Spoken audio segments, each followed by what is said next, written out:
Usap-usapan ngayon itong si Eman Bacosa Pacquiao sa social media at tsaka trending siya ngayon ano.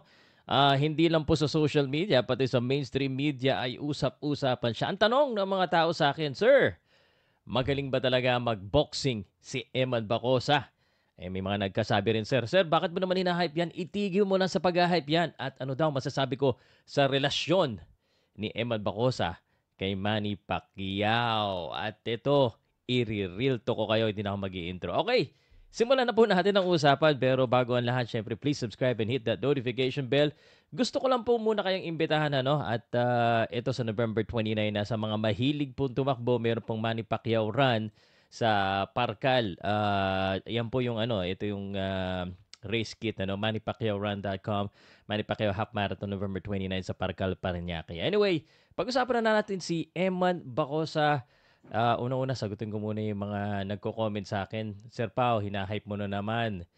Unang-una, aside from magbalita ng boxing sa inyo, trabaho ko talaga i-hype po yung mga boxers. Now, kung ma-hype man sila at siya ay mapag-usapan, that's good for the boxers and the industry. So, trabaho po natin yan.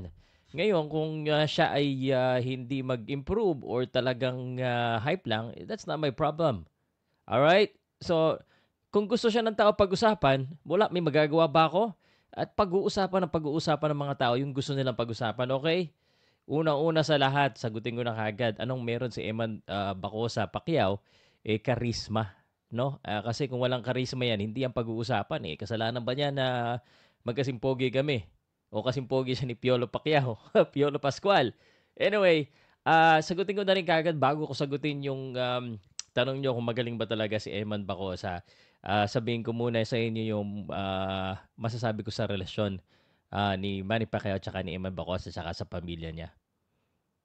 Bakit niyo sa akin tinatanong? Chismis ba tong channel ko? Wala akong pakialam dyan. Yung boxing lang yung pinapakalman ko. So, wag niyo na po akong tanongin tungkol sa mga relasyon na yan. Yung boxing lang pag-usapan natin. Pero ito sa boxing niya, sagutin ko na kagad.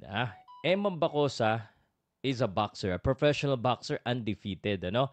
At syempre, ang totoo niyan, malaki talaga ang naitulong ng pangalan na Pacquiao sa kanya. Syempre, may tsura, may tangkad, at saka, una-una sabihin ko na kagad, may tapang, may galing din naman sa boxer. Pero kung real talk ang usapan, kung sasabihin nyo, magaling ba talaga? Yes, of course. Pero yung galing niya ba ay aabot ng world title or world champion? Pang superstar ba ang datingan?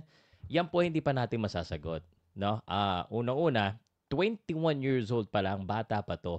So, pag kinumpara na natin kay Manny Pacquiao 21, syempre malayo talaga. Kahit sino naman eh. No, kahit sinong boxer talagang malayo pag kay Manny Pacquiao. So, wag tayo advance masyado mag-isip. But naiintindihan ko kung bakit advance kayo mag-isip. Syempre, sikat siya eh. And that is his advantage. But I can tell you right now that the guy or the boxer needs a lot more development. So, nakita na natin na may tapang siya. Meron siyang charisma. Meron siyang durability kahit papano dahil nakakatama siya. Pero syempre, yung bilis, yung depensa, yung footwork, and yung lalo na kinukumpara siya sa tatay niya, di talagang medyo malayo pa talaga. But he has a potential. What he needs to do, if you ask me, is just continue to work. And siguro he can add additional training. No? Nag-training na siya sa Japan. At maganda yung ginagawa niya na nakikipag-collab siya sa ibang mga trainers. So, ang masasabi ko lang, huwag tayo masyadong mag-isip kagad sa taas. Kasi bata pa eh. Hindi pa natin alam eh. But I will tell you right now, the guy looks to be disciplined. If he continues to be like this, he might not be like his father or he might not be a world champion, but he has a good future ahead of him. Lalo na, syempre, may itsura siya. He has, probably endorsement and sponsorship. So, there's a lot of things that he can do, hindi lang boxing. Iyan ang masasabi ko sa inyo. Agree ba kayo sa akin dyan? Let me know guys sa comment section.